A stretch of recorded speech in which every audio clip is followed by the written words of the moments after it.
Let's talk about one of the most misunderstood truths when it comes to avoidant attachment. The moment of realization isn't when you say goodbye. It's not when you write the final message or pack your bags or even when you say, I'm done. That's what most people assume, that when you walk away, they feel the loss immediately. But the avoidant doesn't process like that. Their system isn't wired for real-time emotional recognition. In fact, they often feel relief at first. A strange sense of regained freedom, control, space, what they think they wanted. But then something starts to shift. It's subtle at first, almost imperceptible. And it doesn't come from your words or your exit. It comes from what follows. The silence. See, what actually breaks through the avoidance emotional defenses isn't confrontation, it's absence. Total, clean, unshakable absence. No texts, no checking in, no orbiting around them emotionally.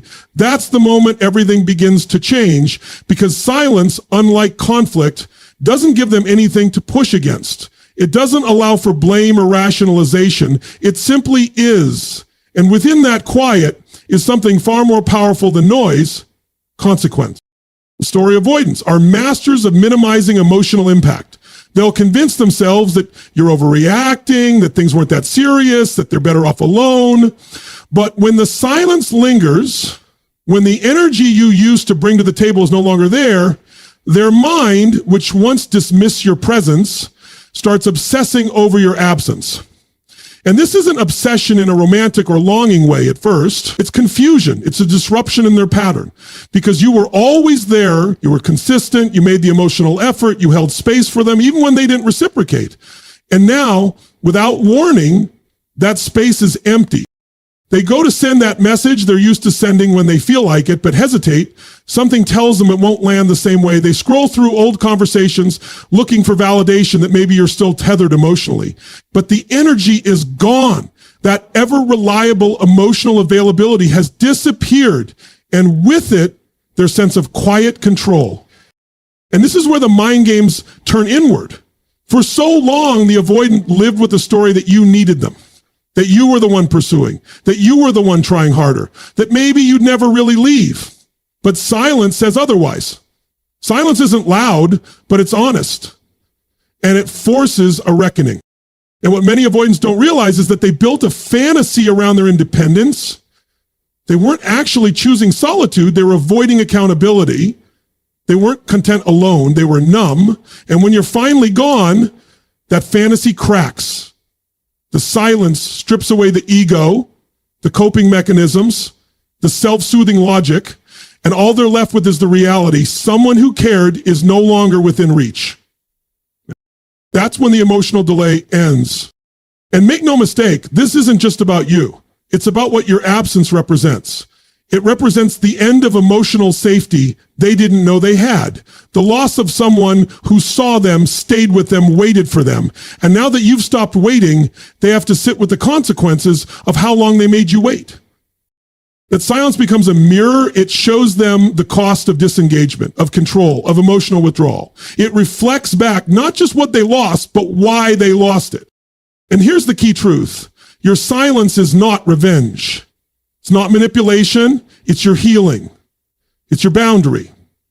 It's the natural result of choosing self-respect over emotional labor for someone unwilling to meet you halfway.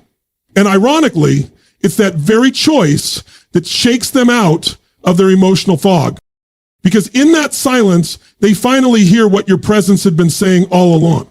I was here, I was willing, I was open, but I won't be forever. That is what ignites the internal shift. That's when the realization hits, not just that you're gone, but that you're not coming back. And when that understanding fully sinks in, it's no longer just silence they feel, it's absence, it's impact, it's consequence. And for some, that moment becomes the seed of growth. For others, just regret. But for you, it becomes freedom. Let's talk about control. One of the most deceptive illusions in avoidant detachment is the belief that emotional distance equals emotional control. They structure their lives, consciously or unconsciously, around keeping just enough space between themselves and others to feel safe. It's like a self-designed fortress. No one gets too close, no one sees too much, and if things ever start to feel overwhelming, they can pull back retreat, and reassert their sense of control. That's the game, but here's what they don't realize until it's too late. Control is not the same as connection, and the cost of maintaining control is often love itself. See, as long as you're still reaching out, still emotionally engaged, even in frustration or confusion, the avoidant feels safe. Why? Because they're not truly alone. You're still in orbit. Even if they keep pushing you away, the emotional tether remains, and that allows them to stay in their comfort zone, distant but not abandoned, disconnected but not rejected. They mistake your persistence for permanence, and that mistake reinforces their illusion that they're in charge of how much they give, how much they feel, and when, or if they ever show up emotionally. But then something happens. You stop, you walk away, not out of bitterness, but out of self-preservation. You stop calling, you stop explaining, you stop trying to be understood, and suddenly the entire framework they built to feel safe begins to collapse. Why? Because the one thing they thought they had control over, you, is no longer responding. And now that emotional fortress doesn't feel safe anymore. It feels empty. The silence we talked about earlier, that silence isn't just a void. It's a reflection of the collapse of their illusion.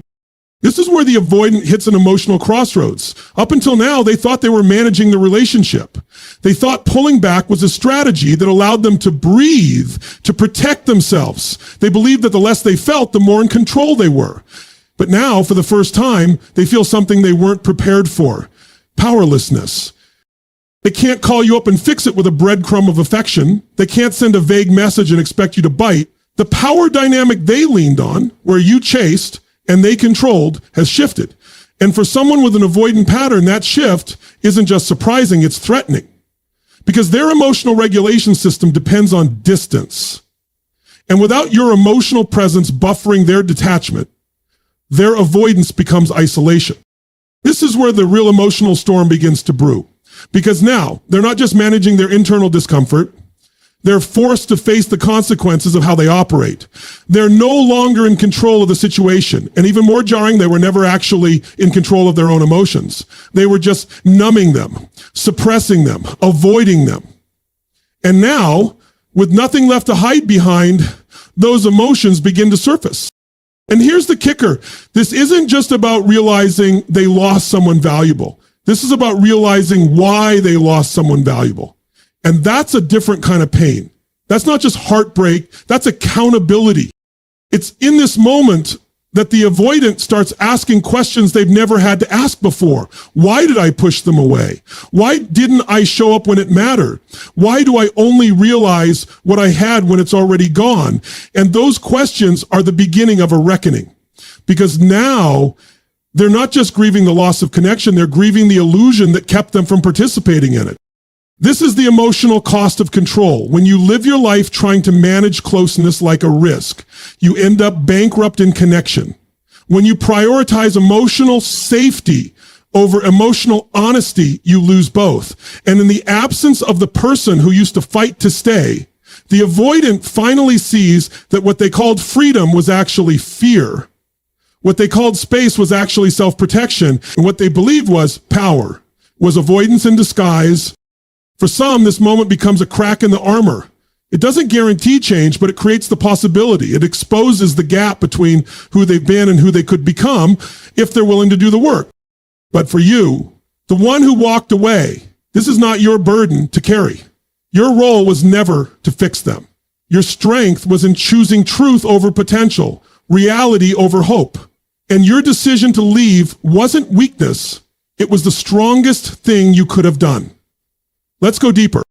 At first glance, avoidants appear emotionally unshaken. You could walk out the door after months, even years of emotional investment, and they might look unaffected, unbothered, almost relieved. And that's the part that breaks people. The perceived lack of grief, the absence of visible emotion. It feels like confirmation that they never cared.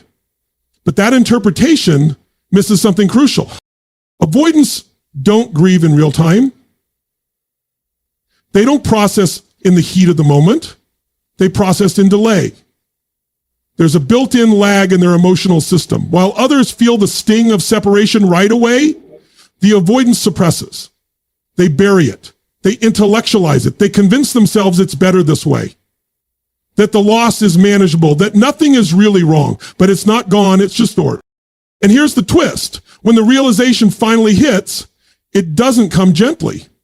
It comes like a tidal wave, because the emotional numbness they used as a shield becomes the very thing that delays but doesn't prevent pain. The pain is cumulative. It builds beneath the surface. And when it finally erupts, it often shows up as grief, confusion, even panic. This is the shift that shocks them. Not just that you're gone, but that they suddenly feel what they once claimed they never had. It's when the system that once protected them fails, and the emotions they never developed the tools to process come rushing in, raw and unfiltered. It might start with a memory, something simple. Your laugh, your voice, the way you always knew how to read between the lines when they couldn't speak. And then the hollow feeling creeps in. The realization that no one else sees them that way, that what they had was real, but they only understand that now when it's no longer available. And here's where the psychological depth really matters. What they're experiencing isn't just grief for you, it's grief for themselves. For the part of them that was so defended, so guarded, that it couldn't receive what was being offered. It's grief for their own emotional limitation, the relationships that could have been different, the love they didn't know how to accept. Because let's be honest, avoiders aren't heartless, they're hurt, often deeply. What looks like coldness is unresolved trauma. What looks like detachment is dysregulation. Somewhere in their emotional history, they learned that closeness equals danger, that vulnerability is unsafe, that needing someone makes you weak or exposed.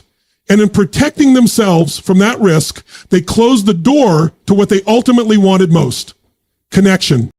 So, well, you're gone and they finally realize they can't go back. What hits them isn't just sadness, it's identity collapse. They can no longer tell themselves the story that they're fine on their own because the absence now feels like a wound, not a relief. And the most painful part? It's not the loss of what was, it's the loss of what could have been. It's the opportunity they now see clearly, but only through the rearview mirror.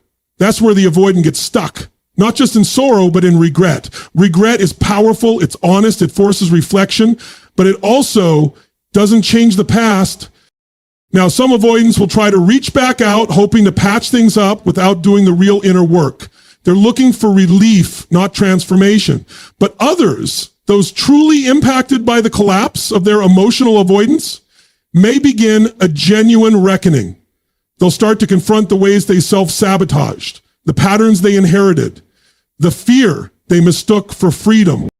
That's when healing becomes possible. But again, it's not your job to be their catalyst. You were the mirror. You showed them what connection could look like, but healing, that's personal. That's work they have to want, commit to, and sustain without expecting someone else to hold their hand through it. For you, the one who offered, loved, stayed, and finally walked, it's vital to understand this truth. Their grief, as real as it may be now, does not invalidate the pain you felt when they were numb. You grieved in the relationship, they grieve in your absence. Different timelines, different awakenings. But the moment they finally feel is not the moment you come back. It's the moment you know you were always real, always valuable, and always worth more than someone's delayed awakening. Let's talk about timing, the emotional delay that defines the avoidant response. It's one of the most misunderstood dynamics in relationships. You leave. You detach. You finally stop trying. And for a while, it seems like they don't even notice. You're hurting, you're healing, maybe even rebuilding, and they look fine, silent, composed, like the end didn't touch them. And it's easy to assume that because they're not reacting now, they never cared. But that assumption lacks depth. It doesn't account for the delayed emotional processing baked into the avoidant attachment style. Avoidants don't feel on your timeline. They don't crash at the breakup. They crash in the aftermath, when the dust has settled and there's nothing left to distract them from what they've lost. That's when the truth creeps in, slowly but relentlessly. And this isn't just a psychological quirk. It's a defense mechanism deeply rooted in survival. From a young age, many avoidants learned that closeness equates to vulnerability, and vulnerability equates to risk. So they adapted. They trained themselves to shut down emotion, to disconnect from what they feel, especially in moments of loss or intimacy.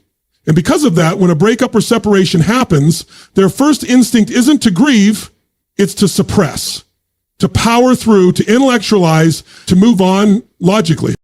Logic doesn't heal the heart. So what happens? They carry on. They tell themselves it wasn't that deep, that they needed space, that they're better off.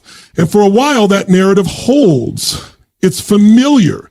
It reinforces their belief that emotional independence equals strength. But emotional independence is only strength when it's rooted in awareness, not avoidance. Then something cracks. Maybe it's weeks later, maybe months. But eventually, life slows down just enough for the silence to echo. The distractions fade, and what's left? The absence, not just of your presence, but of the emotion they spent so long refusing to feel. This moment can be disorienting. The avoidant is finally feeling what you felt weeks or months ago, the grief, the ache, the longing, but there's no one to express it to. You're gone, and more importantly, you've evolved. You've done your healing. You're no longer waiting. And that's when regret hits hard. This isn't a superficial regret of losing someone who did everything for them. It's deeper. It's the regret of not showing up, of not recognizing love when it was alive, of letting fear dictate emotional engagement. And because that realization happens after you're gone, it leaves a scar, not just of loss, but of self-betrayal. They betrayed their own chance at connection. They avoided their own opportunity to grow. You see, time doesn't heal what you refuse to feel. And when avoidants finally open up emotionally, they're often alone with those feelings. That's the price of delay. That's the cost of emotional procrastination. They wake up just as the door is closing. Now, some will try to come back, not out of manipulation, but out of shock, out of the sudden understanding that what they dismissed was actually real, that the connection was rare. But the tragedy is, by the time they're ready, the relationship often isn't. That's not your punishment to them. That's just the reality of growth. You evolved on time. They arrived late. And what does that mean for you? It means you have to trust your own emotional timing. Just because someone feels your absence later doesn't mean you made a mistake in leaving. Your job was never to stick around until they figured it out. Your job was to honor the truth in front of you. You processed in real time. You leaned into the discomfort, the pain, the grief when it mattered most. That takes strength. That takes self-respect. Don't mistake their delayed realization for a signal to go back. Let it be confirmation that you were never crazy, that what you gave was meaningful, that your emotional presence wasn't just felt, it was unforgettable. Because in the end, emotional maturity isn't about when you feel, it's about whether you're willing to feel. And you were. Let's bring it all together. Because here's the moment that truly defines the avoidance reckoning.